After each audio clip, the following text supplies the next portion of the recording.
Microsoft hides the statistics under More Functions. And you click on it and you get Statistical.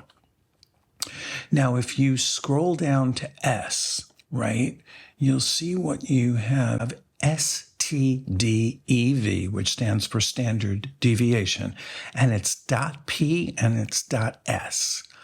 So I'm sure you're probably realizing that .P is the population standard deviation and .S is the sample standard deviation.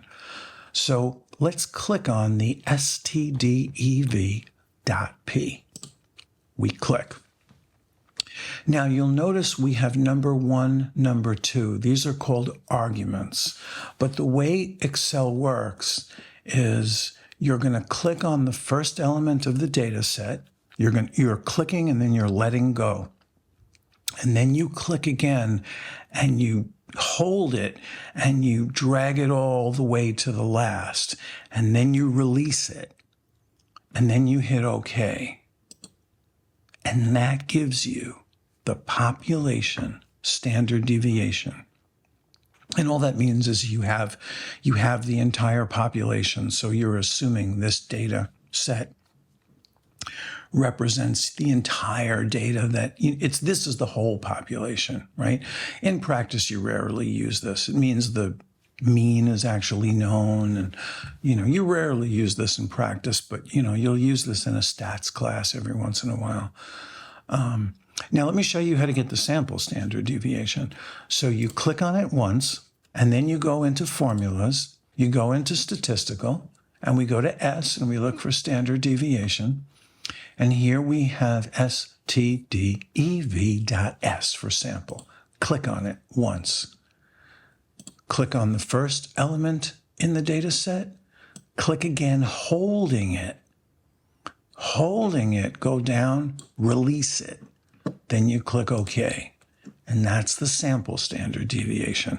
The sample standard deviation assumes that this is a sample from a population, and the population mean is not known. That means that the population mean has to be estimated using the sample mean, which is adding up all the numbers and dividing by the number of numbers.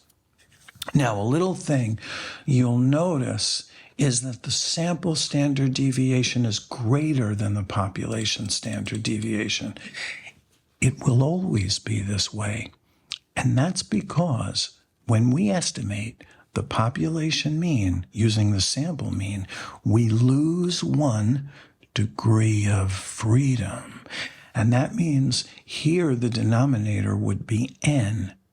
Here the denominator would be n minus 1, which represents a loss of 1 degree of freedom. So the denominator is smaller. And if the denominator is smaller, the fraction is larger. And that's a little detail as to why the sample standard deviation will always be larger than the population standard deviation.